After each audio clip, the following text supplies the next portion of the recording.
Hello mga ka-costume, another day, another customer, another quick vlog. Samahan nyo naman ako dito sa aking little shop. I made this vlog February 19, so i-upload ko na siya ng February 20.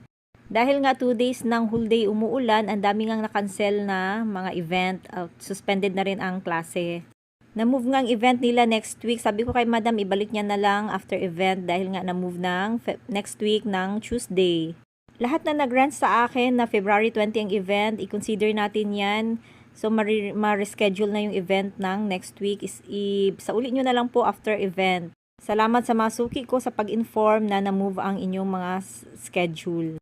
So, pag ganitong mga hindi inaasahang pagkakataon, lalo na pag masama ang panahon, kinukonsider naman natin yung ganitong mga pangyayari.